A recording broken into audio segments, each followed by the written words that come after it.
দর্শক আমন্ত্রণ বিপিএল উন্মাদনা নিয়ে ২১শে টেলিভিশনের বিশেষ আয়োজন summit Group presents BPL Cric হিরোসে।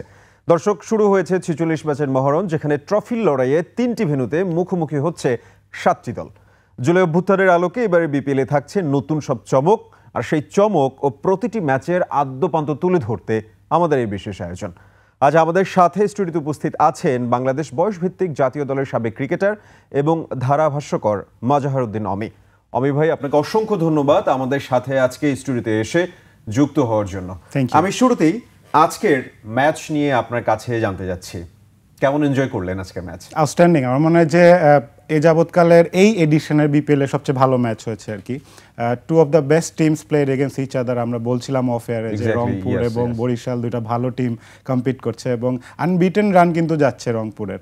আজকে মনে হচ্ছিল যে সেই আনবিটেন রানটা মনে হয় বরিশাল ভেঙে দিবে, মনে হচ্ছিল যে ইটস ইম্পসিবল, বাট শেষ মোমেন্টে রাইট লাস্ট ওভারে ২৬ রান দরকার ছিল, আর নুরুল হাসান সোহান কাইল মেয়ার্সকে ৩টা ৬ ৩টা ৪ মেরেছেন। সবচেয়ে ভালো লেগেছে যে আমাদের দেশের একজন প্লেয়ার, আমাদের লোকাল প্লেয়ার, যেটার মেন থিম থাকে বিপিএল এর যে লোকাল প্লেয়ারদের পারফরম্যান্সটা, so captain leading from the front, এটা ভালো লেগেছে। এবং খুব হাড্ডাহাড্ডি লড়াই হয়েছে। আমরা খেলা কম্পিটিটিভ হবে এটাই দেখতে চাই বিপিএল এ। নর্মালি অনেক ক্ষেত্রে দেখা যায় যে একতরফা খেলা হয় বা লো স্কোরিং ম্যাচ হয়, যে কারণে দর্শকরা খুব একটা মজা পেত না প্রিভিয়াসলি। বাট এই এডিশনে আমার মনে হচ্ছে যে প্রত্যেকটা খেলা খুবই জমজমাট হচ্ছে এবং দুইটা ভালো দলের খেলা যে এমনই হবে এটাই আশা করছিলাম। এক্স্যাক্টলি। আমাদের উইকেটের ধরন, তারপর পিচ কেমন কি দেখছেন? যেটা আগে বলছিলাম যে লাস্ট টাইম হয় যে ঢাকার ভেন্যুগুলোতে ম্যাচগুলো লো স্কোরিং হতো, কিন্তু এইবার ঢাকায় যখন সারপ্রাইজিংলি 200+ রান হচ্ছে, সেটা চেজও হচ্ছে, তখন গিয়ে মনে হচ্ছিল যে না, এইবার পিচটা সাপোর্ট করছে প্লেয়ারদেরকে। সিলেট চিটাগং আমরা জানি যে ভালো পিচ, ভালো রান হবে, বাট ঢাকাতে যখন শুরু হয় তখন বোঝা যাচ্ছিল ইনস্ট্রাকশন ওয়াজ দেয়ার। আমরা টি-20 খেলায় দর্শকরা যায় কিন্তু ৪-৬ দেখতে। যখন আমরা ওয়ার্ল্ড ওয়াইড ইন্টারন্যাশনাল ক্রিকেটে টি-20 ভালো না খেলি, তখন একটা বড় রিজন থাকে কিন্তু আমাদের পিচ ভালো না থাকার কারণে। ব্যাটাররা ওই স্লো লো পিচে অ্যাডজাস্ট করতে পারে না আমাদের দেশে, তখন বাইরে গিয়ে যখন বাউন্সি ট্র্যাক আসে তখন ওই শর্ট খেলতে অ্যাডজাস্ট করতে পারে না। এই জায়গাটাতে আমাদের মনে হয় যে it's a very good move, যে আমাদের মানে মাঠের ক্রিকেটটা ভালো হলে কি ওই প্যাকেজিং অ্যান্ড অল এগুলা নিয়ে কথাবার্তা তখন গৌণ হয়ে যায়, কিন্তু আলটিমেটলি মাঠের ক্রিকেট ভালো হলে এভরিথিং ইজ গুড। আজকে তানভীর ইসলামের বাজে বোলিং এর জন্য তামিম ইকবাল মেজাজ হারালেন, and there is this scene created there. What do you take on this from a senior player like him? Tamim একটু ইমোশনাল, বাট যে ম্যাচটা হেরেছে ক্যাপ্টেন হিসাবে তার রাগ করার কথা, খুবই অবভিয়াস। বাট তানভীর ইসলামের প্রতি শুধু রাগ দেখিয়ে তো লাভ হবে না, কারণ লাস্ট ওভারটা করেছিলেন মেয়ার্স, সো ওয়েস্ট ইন্ডিয়ান, তার ফরেন প্লেয়ার। সো ওই জায়গায় যেভাবে নুরুল হাসান সোহান খেলাটা একা ঘুরিয়ে নিয়েছেন, আপনি আসলে অপোজিশনকে কৃতিত্ব না দেওয়া ছাড়া আর কোনো উপায় নাই। ইট ওয়াজ অ্যান আউটস্ট্যান্ডিং ম্যাচ, এবং আমার মনে হচ্ছে যে তামিমের দলও ভালো, বাট রংপুর এখন বুঝিয়ে দিয়েছে যে তারা কেন সবার উপরে। ৬ ম্যাচে ৬টা, এর আগে বিপিএল এর ইতিহাসে কোনো দল টানা ৬ ম্যাচ, এক্স্যাক্টলি টানা ৬ ম্যাচ। আজকে আমি যখন খেলা দেখছিলাম তখন মনে হচ্ছিল কোথাও না কোথাও গিয়ে there is this will be chasing game and all the other thing, but all of a sudden chasing game হয়েছেও, কিন্তু শেষ মোমেন্টে এসে কিন্তু সোহান দুর্দান্ত খেললো। সোহান আমাদের বাংলাদেশ ক্রিকেট দলের জন্য কত বড় ফ্যাক্টর হতে যাচ্ছে? দেখেন, আমার কাছে যেটা ভালো লাগছে যে ন্যাশনাল টিমের বাইরে না তিনি, তার কিন্তু দল থেকে বাদ পড়া একজন খেলোয়াড় অনেক সময় মোটিভেশন হারিয়ে ফেলে অনেকেই, যে তার এজের স্পেশালি 30+ একজন প্লেয়ার, তিনি জানেন যে তার জায়গায় অনেকেই কম্পিটিটর রয়েছে। লিটন দাসের কথা যদি বলি, এদিকে মুশফিক রয়েছে, উইকেট কিপার যারা রয়েছে। সো ওই জায়গায় সোহানের মতো একজন প্লেয়ার কনসিস্টেন্টলি পারফর্ম করছে, captain leading from the front. GSL যেটা গ্লোবাল সুপার লিগ হয়েছে, সেখানে সে ক্যাপ্টেন্সি করে জিতিয়ে নিয়ে আসছে, এবং আজকে যে ম্যাচ জিতিয়েছে তাকে কোনো এক সময়ও কিন্তু মনে হয়নি যে বিচলিত বা খুব টেন্স। was very calm. রংপুরের হচ্ছে এই জিনিসটা আমি খেয়াল করে দেখেছি, they know what they're doing, right? They know I'm doing this, I'm here to rule. টানা ৬ match, it's unbelievable. Barishal is so much in better form, আমরা তো দেখতেই পাচ্ছি। সেই জায়গায় বরিশালকেও বিট করে দিচ্ছে। রাইট, একটা জিনিস কি দেখবেন, রংপুর বা বরিশাল এই ফ্র্যাঞ্চাইজিগুলোর একটা ভালো মানে একটা কনসিস্টেন্সি থাকার রিজন হচ্ছে যে তারা গত অনেক বছর ধরেই কিন্তু দলটাকে একত্রে রেখেছে। তারা কিন্তু এমন না যে প্রতি বছর অনেক ম্যাসিভ চেঞ্জেস আনতেছে তাদের দলে। এই রংপুর টিম প্রায় সিমিলার, 2-3 জন বাদে প্রায় প্রত্যেকেই কিন্তু লাস্ট 3-4 বছর ধরে খেলছে। সো এই র্যাপোটা তৈরি করতে হলে সেই ফ্র্যাঞ্চাইজ মডেল যেটা আমরা বলি যে আইপিএল এর সাথে যদি আমরা কম্পেয়ার করি, আপনি দেখবেন যে মেন মানে কোর গ্রুপটা সেম থাকে, আশেপাশে হয়তো দুই একজন এদিক ওদিক ইনক্লুড করে। সো আমাদের মনে হচ্ছে যে যদি লং রানে আমরা একটা ভালো কম্পিটিটিভ টুর্নামেন্ট দেখতে চাই, এই ক্ষেত্রে ফ্র্যাঞ্চাইজ টিমগুলোকে আপনার আর একটু লিবার্টি দিতে হবে যে তারা যেন 3-4 বছর লং টার্মে ভাবতে পারে। কারণ আমরা দেখি যে প্রায় টিমগুলো আসে এক সিজন কম্পিট করে, মালিকানা চেঞ্জ হয়ে যাচ্ছে। তো এই জায়গাটাতে মালিকরাও চিন্তা করে আমরা এত টাকা যে ঢালবো, রিটার্ন কি পাবো ইনভেস্টমেন্টে। সো আমার মনে হচ্ছে যে বোর্ড এটা নিয়ে একটু ভাবতে পারে যে লং রানে যদি একটা বড় কন্ট্রাক্ট দেওয়া যায়, তাহলে দেখবেন যে আমরা এই ফ্র্যাঞ্চাইজিগুলো একাডেমি স্থাপন করছে, এই ফ্র্যাঞ্চাইজিগুলো সারা বছর স্কাউটিং করছে, প্লেয়ারদেরকে তুলে নিয়ে আসছে, লোকাল প্লেয়ার প্রমোট করছে। নাহিদ রানার মতো একজন প্লেয়ার আরেকটা যদি আমরা পেতে পারি, নাহিদ রানা ইজ অ্যামেজিং, যদিও আজকে একটু ব্যাকফুটে গিয়েছে, বাট হি ইজ অ্যামেজিং। রংপুরের এই ধারাবাহিক উইনিং স্ট্র্যাটেজি কি তাদের টিমের কম্বিনেশন লাইক সিনক্রোনাইজটা কি তারা ঠিকঠাক ভাবে করতে পারছে? যেমনটি আমি এর আগে বলছিলাম যে একটা দল যখন একসাথে বেশি দিন থাকে না, তারা তাদের স্ট্রেংথ উইকনেসটা জানে, কনফিডেন্সটা ভালো থাকে, টিমের জেলিং বন্ডিংটা ভালো হয়। এটাই দেখে মনে হচ্ছে যে রংপুরের দেখবেন আহামরি কিন্তু নাম না, কম্পেয়ার টু বরিশাল যদি দেখি, সবাই স্টারেড, কিন্তু 3 জন তো ফর্মার ক্যাপ্টেনই রয়েছেন, মাহমুদুল্লাহ, মুশফিক, শান্ত। এক্স্যাক্টলি। সো ওই জায়গা থেকে তামিম ইকবালও রয়েছেন, শাহিন শাহ আফ্রিদি রয়েছেন, আরও অনেক বিগ নেমস রয়েছে। বাট রংপুরে দেখবেন যে they are not very big names, apart from Alex Hales আর ইফতেখার যদি আমি বাদ দেই, ওরকম কিন্তু আহামরি বড় নাম না। বাট ওই যে একজন আরেকজনকে কমপ্লিমেন্ট করা, অ্যালেক্স হেলস 113, তারপরে হচ্ছে 44, তো আজকের ম্যাচে সে কিন্তু আসলে অতটা ভালো পারফর্ম করতে পারেনি।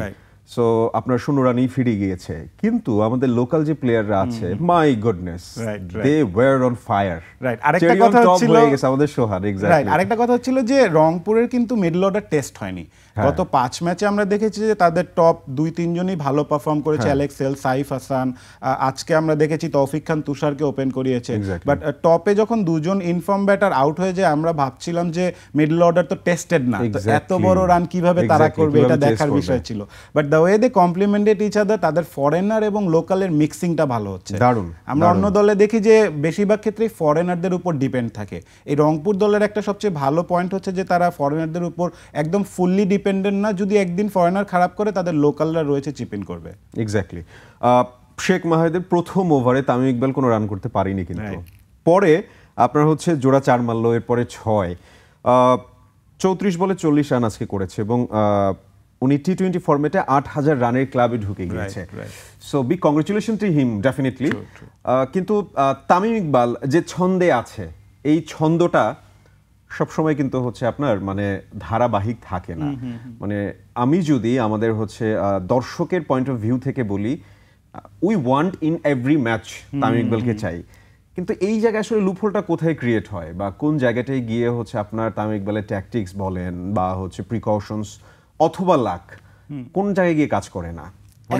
একটা হতে পারে যে মানে তার ইনজুরি কিন্তু অন অ্যান্ড অফ হচ্ছে। আমরা এখন জানি যে তিনি টি-20 ফরম্যাট থেকে রিটায়ারমেন্ট অ্যানাউন্স করে ফেলেছেন। ওয়ানডে এবং টেস্ট থেকে রিটায়ারমেন্ট অ্যানাউন্স না করলেও আমি যতটুকু তাকে পার্সোনালি জানি তার ব্যাকে একটা ইস্যু আছে, যার কারণে তিনি টেস্ট ক্রিকেট খেলতে চাচ্ছেন না। লম্বা ফরম্যাটে এত সময় মাঠে থাকা তার পক্ষে difficult. But I still feel যে তার ওয়ানডেটা এখনও আছে। এই বিপিএল এর আগে এনসিএল টি-20 দিয়ে তিনি ক্রিকেটে কামব্যাক করেছেন প্রায় 8 মাস পর। তার হচ্ছে যে অন অ্যান্ড অফ অনেক গ্যাপ হয়ে যাচ্ছে। একজন যখন একটা বয়সের পরে গিয়ে স্পোর্টসম্যানের দেখবেন যে ফিটনেস একটা বড় ইস্যু হয়ে যায়। তো Tamim is around 37-38 now. So ওই জায়গা থেকে ফিটনেসটা তো একটা ব্যাপার আছে। আর যেহেতু তিনি শুধু ব্যাটিং করেন, এই কারণে আমরা তামিমের থেকে আরেকটু হয়তো আরও একটা বছর দেখতে চাইলে পারি। বাট অন্য হিসাব করলে দেখবেন যে পুরো টিমের একটা ফিটনেস যদি হিসাব করেন, ফিল্ডিংয়ের ব্যাপার থাকে, টিমের একটা ফিউচার প্ল্যানিংয়ের ব্যাপার থাকে। আমরা যদি 2026 বা 2027 লং টার্ম চিন্তা করি, ওই প্ল্যানে কিন্তু আমি তামিমকে দেখতে চাবো না। ডেফিনেটলি। যে জিনিসটা আপনার আজকে কাইল মায়ার্স আজকের ম্যাচে 7টা 6 মেরেছে, if I am not wrong, correct me if I am রং, 29 বলে 61 রান। কি মেসেজ যাচ্ছে অন্য দলগুলোর জন্য? আরেকটু ইন্টারেস্টিং ব্যাপার হচ্ছে যে আজকের ব্যাট হাতে হিরো কাইল মেয়ার্স, বল হাতে ভিলেন কিন্তু বরিশালের লাস্ট ওভারে 26 রান তার বলেই কিন্তু কনসিড হয়েছে। বাট হ্যাঁ, ইজ এন আউটস্ট্যান্ডিং প্লেয়ার। মানে এক এক দিন এক একজন দাঁড়াবে এটাই খুবই অবভিয়াস। আমরা দেখেছি বরিশালের টপে প্রথমে তামিম ইকবাল, আজকে শান্ত ভালো ব্যাটিং করেছে, এক্স্যাক্টলি আমরা হচ্ছে শান্তকে ফাইনালি পেলাম রাইট, এবং উইকেট কিপিং করছে। একটু ইন্টারেস্টিং যে দেখেন বড় দলে আজকে কিন্তু দুর্দান্ত, he was also good in field, right, একটা স্টাম্পিং ভালো করেছে, খুব ভালোই করছে। এটাই হচ্ছে যে বড় দলের আপনি যদি জায়গা নিতে রাখতে চান, নিজের জায়গা স্থাপন করতে চান, কিপিং করেও কিন্তু থাকতে হবে, উপায় নাই, দেখবেন যে নাহলে দল থেকে বাদ পড়ে যাবেন আপনি। তো ওই জায়গাটা থেকে বরিশালের মতো দলও আমি চাবো যে তারাও জয়ের ধারায় ফিরুক। Two of the best teams in this tournament, এই দুইটা দল কিন্তু বাকি 5টা দল থেকে অ্যাপার্ট, মানে টপে 2টা রাখলে আপনি বাকি 5টা দলকে কিন্তু এক গোনায় রাখবেন, এই 2টা দলকে কিন্তু আলাদা রাখবেন। ফাইনালে কি এদের দুইজন কি দেখতে পাচ্ছি? আমি অবাক হব না যদি এই দল ফাইনাল খেলে, এই দুই দল, আমি অবাক হব না আসলে।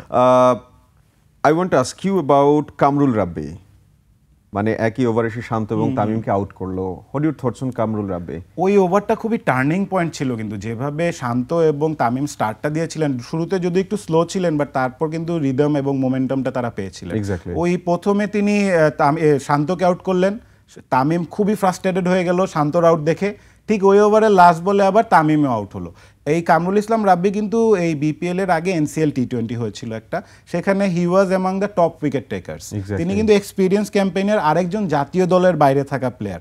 এই ধরনের প্লেয়াররা যে মোটিভেশন লেভেলটা কোথায়, যে ক্যারিয়ারের শেষের দিকে এসেও পারফর্ম করার যে ব্যাপারটা, সেটা কিন্তু খুবই এক্স্যাক্টলি। এবং তার সাথে আমার কথা হয়েছিল এই বিপিএল এর আগ দিয়ে, আমি জিজ্ঞেস করি যে কি নিয়ে কাজ করেছেন, অনেকেই বলে ফিজিক্যাল ফিটনেস নিয়ে, বোলিং এর এই টেকনিক নিয়ে, তিনি বলেছে আমি মেন্টাল ফিটনেস নিয়ে কাজ করেছি, which is very fascinating. Exactly right, মানে আমরা হচ্ছে ভালো করছি কিন্তু উই আর প্লেইং গুড, কিন্তু যে জিনিসটা হয় আমরা যখন দেশের বাইরে যাচ্ছি, ইন্টারন্যাশনাল ফরম্যাটে যখন খেলতে যাচ্ছি, তখন কোথাও না কোথাও গিয়ে আমাদের হচ্ছে ওই মেন্টাল প্রেশারটা চলে আসতেছে। সো আই রিয়েলি থিঙ্ক যে আমাদের প্রত্যেকেরই কিন্তু আলাদা হচ্ছে ধরন রয়েছে, আলাদা ট্যাকটিক্স রয়েছে, everything is different from one to another, কিন্তু কোথাও না কোথাও গিয়ে মেন্টাল স্ট্রেংথের জায়গায় আমরা হচ্ছে দমে যাচ্ছি। And I really think I am very much, আমার আসলে এরকম হয়তো আইডিয়া দেওয়া হচ্ছে ন্যাশনাল টেলিভিশনে বলা ঠিক না, কিন্তু আমার যে জিনিসটা মনে হয় যে আমাদের এই মেন্টাল স্ট্রেংথ নিয়ে আসলে যদি কোনো কাজ করা যেত, আমাদের খেলোয়াড়রা দুর্দান্ত খেলে, মানে আপনি যদি দেখেন definitely you do as you're a professionals,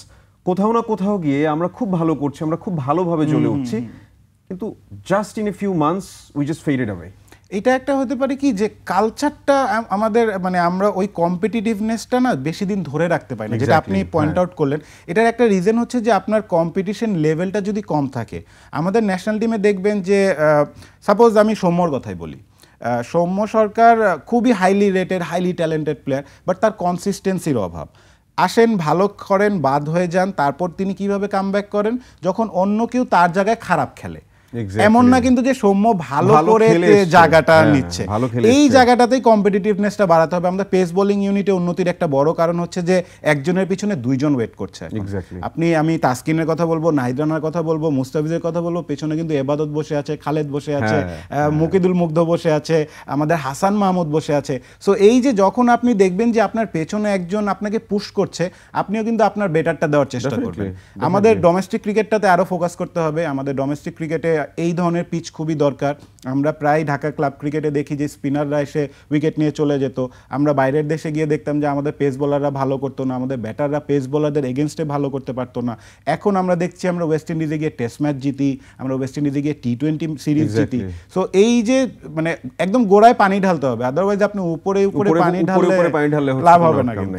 এবারে বিপিএল এ আমি যদি হচ্ছে টু মি ডেফিনেটলি আমার কাছে হচ্ছে Taskin was this fireball, Taskin is the fireball, right? মানে আপনার হচ্ছে 4 ওভারে 7 উইকেট নেওয়া। I was so amazed. ওই দিন প্রচন্ড শীত ছিল, সো ঢাকা তাসকিন এবং শীতে হচ্ছে কাপ ছিল। So how do you take on Taskin? Taskin আমাদের মানে এখন বোলিং ইউনিটের লিডার, আমাদের ফাস্ট বোলিং ইউনিটের যদি বলি যে সবচেয়ে এক্সপিরিয়েন্স তো বটে এবং সবচেয়ে আগ্রাসী একজন বোলার। কিন্তু নাহিদ রানাকে আমরা পেয়েছি, বাট তাসকিন ওই যে বলে না যে আপনাকে শুধু পেস না, তার গেম সেন্সটা এখন ইমপ্রুভ করেছে। সে একজন ইনজুরি প্রোন প্লেয়ার ছিল কিন্তু একটা সময়, যে তার প্রায় ইনজুরি হতো, ওয়ার্ল্ড কাপ মিস হয়েছে তার ইনজুরির কারণে। বাট এখন বিসিবি একটা ভালো জিনিস করেছে যে রোটেশন পলিসিতে যাচ্ছে, কিন্তু আমাদের পেস বোলারদেরকে টানা 2 ম্যাচের বেশি খেলাচ্ছে না, যার কারণে প্লেয়াররা ওই রেস্ট রেস্টটা পাচ্ছে। আমরা করতাম কি আগে ফাস্ট বোলারদেরকে বেশি ব্যবহার করে এক্সস্ট করে ফেলতাম, যার কারণে ইনজুরি একের পর এক লেগে থাকতো। তাসকিন ওই ইনজুরি ম্যানেজমেন্টটা এখন ভালো করছে। হি ইজ এ ম্যাচিওরড গাই নাও। আমার মনে হচ্ছে যে মানে লাস্ট 2-3-4 বছর ধরে তার মানসিকভাবে বলি বা এডুকেশন যদি বলি, আমি খেলার পেছনে এডুকেশন তার অনেক রয়েছে। আমি ইন্ডিয়াতে দেখলাম একটা সিরিজের পরে সে সিরাজের সাথে কথা বলছে, আরেকবার দেখেছি স্বামীর সাথে কথা বলছে। মানে শেখার আগ্রহটা তার মধ্যে আছে এবং এখন তার ভেতরে যে ওই ম্যাচুরিটিটা এসেছে তার বোলিংয়ে এটা মানে প্রতিফলিত হচ্ছে। আমরা আরো আলোচনায় আসবো। I am really enjoying having conversation with you. কিন্তু তার আগে ছোট্ট একটা বিরতি নিয়ে নিই। দর্শক, Summit Group presents BPL Cric হিরোসে নিয়ে নিচ্ছি ছোট্ট একটা বিরতি, আমাদের সঙ্গেই থাকুন।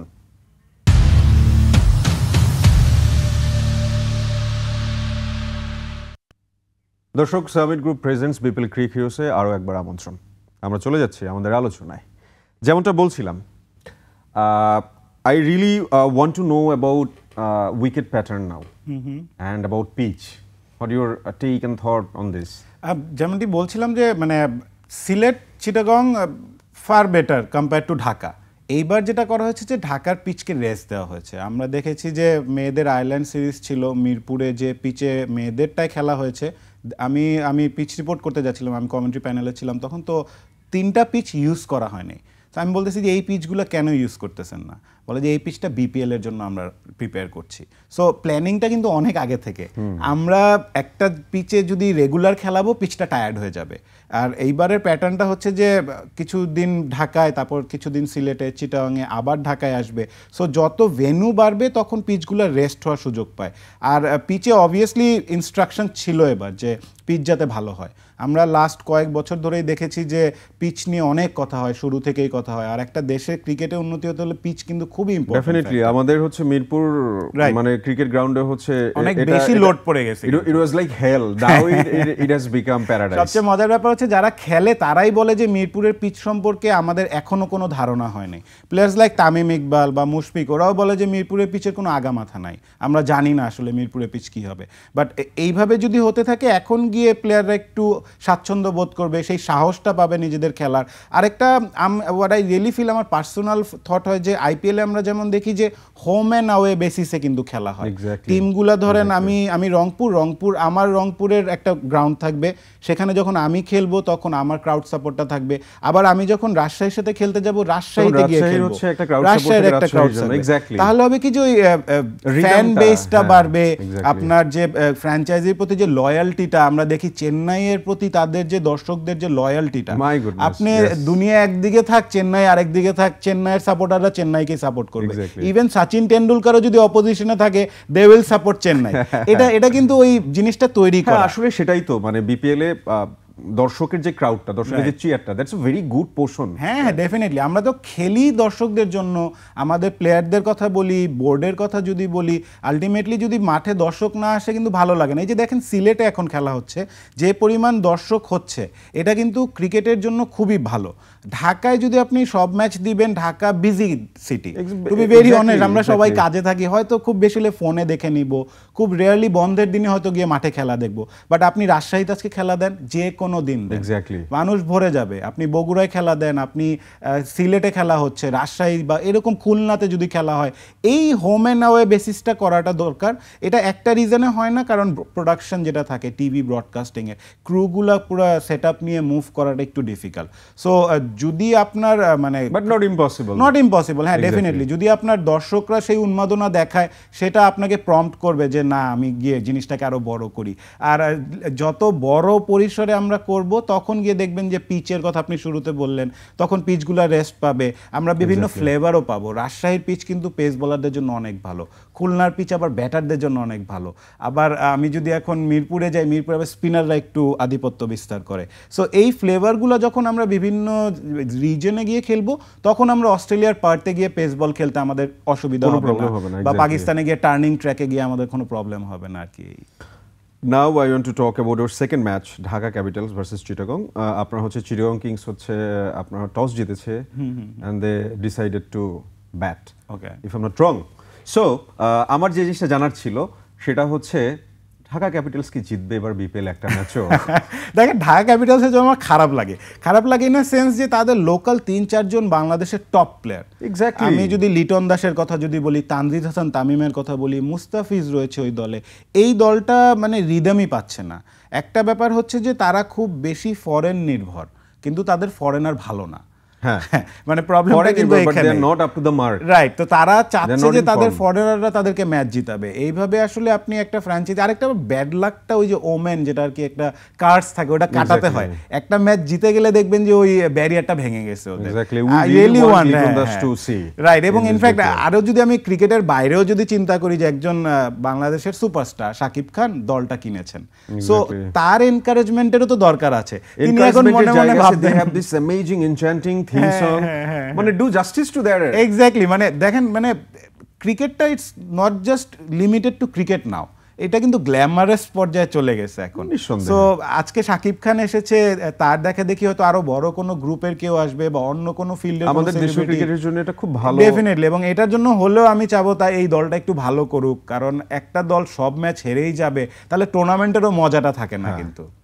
আর হচ্ছে Chittagong Kings, I want to know about Chittagong Kings from you, যে আপনি আসলে চিটাগং কিংসকে শক্তির বিচারে কোন জায়গায় রাখবেন, বা তাদের কোন স্ট্রেংথের জায়গা আছে, কোন জায়গায় হচ্ছে স্ট্রেংথের জায়গা কম আছে, বা তাদের কি করা উচিত বলে আপনার মনে হয়? চিটাগং জাস্ট 2টা ম্যাচ খেলেছে, একটা জিতেছে একটা হেরেছে। তাদের উসমান খান একটা 100 করেছে, খুব ভালো একটা নক খেলেছেন। তাদের ফরেনার 2-3 জন খুব ভালো ফরেনার আছে, লোকাল ওয়াইজ খুব আহামরি নাম নাই, সো আমি ওইভাবে বলবো না। সো তাদের করতে হবে কি যে কমপ্লিমেন্টিং ইচ আদার করতে হবে, এছাড়া আর উপায় নাই।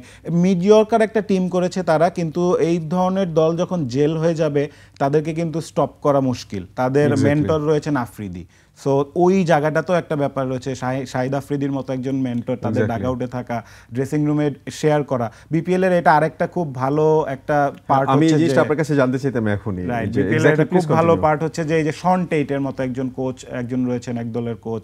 সো এই জিনিসগুলা আমাদের ইয়াং যারা প্লেয়ার রয়েছে, যারা ডোমেস্টিক ক্রিকেটার রয়েছে, তারা তো এই এনভায়রনমেন্ট দেখেন না, সারা বছরে এই সুযোগটা হয় না তাদের যে টপ প্লেয়ারদের সাথে ড্রেসিং রুম শেয়ার করা। সো এই জায়গা থেকে আমি হ্যাটস অফ টু দেম যে তারা অ্যাটলিস্ট ওইটা ট্রাই করছে।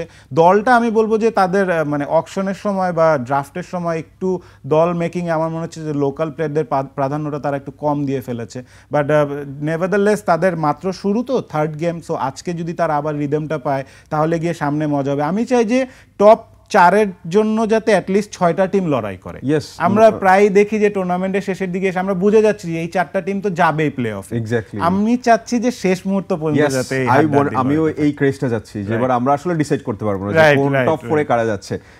চিটাগং কে নিয়ে there is this very funny meme going around on internet, আমি জানি না আপনি দেখছেন কিনা এটা, যে হচ্ছে এদের mentor is from Pakistan and their host is from Canada, but their helmet is from our Gulistan.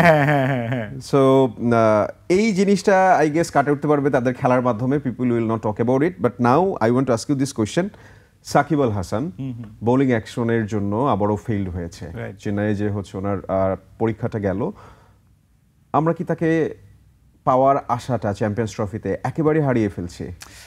তার বোলিংটা যদি তিনি উতরে না উঠতে পারেন, আমাদের সাকিবকে সবচেয়ে বেশি দরকার হয় কিন্তু অলরাউন্ডার সাকিব হিসাবে। আমরা সাকিবের ব্যাটিংটা ঠিক আছে, বাট সাকিবের বোলিংটা বেশি আমাদের কাছে প্রয়োজন কম্পেয়ার টু ব্যাটিং।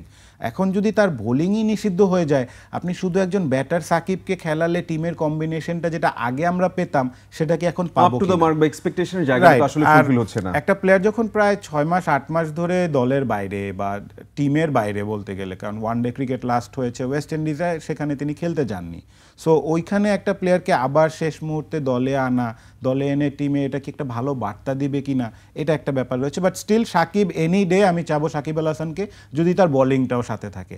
আমার তার সাথে কথা হয়েছিল মাঝে, and he personally wants to play the Champions Trophy, but এটার জন্য যদি তার বোলিংটা, রিসেন্ট আমরা দেখেছি আপনার হচ্ছে যে নির্বাচক যারা আছে তারাও কিন্তু হচ্ছে সাকিব আল হাসান এবং তামিম ইকবালকে চেয়েছে।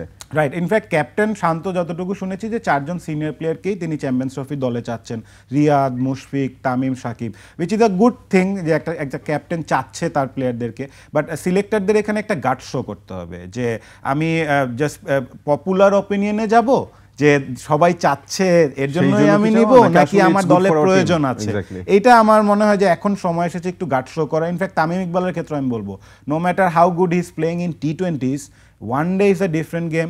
আমার দলে আমি ফিউচারে আমি তামিমকে কোথায় দেখছি, নাকি তামিমকে জায়গা না দিয়ে আমি আরেকজন প্লেয়ারকে আরেকটা সুযোগ দিব যাতে আমি ফিউচারে তার থেকে কিছু পাই, এগুলো এখন দেখার বিষয় থাকবে। Now I am going to say this word, we are running out of time. Right. আপনাকে অসংখ্য ধন্যবাদ আমাদের সাথে Pleasure, আজকে pleasure, যুক্ত ভাই। হওয়ার জন্য। ভালো থাকবেন। Pleasure, thank you very much. প্রিয় দর্শক, ক্রিকেট উন্মাদনা চলমান, বিপিএলও চলমান। আপনারা আপনাদের উত্তেজনা নিয়ে বিপিএল এনজয় করুন। আর আজকের এপিসোড এ জায়গায় শেষ করছি। ভালো থাকবেন সবাই।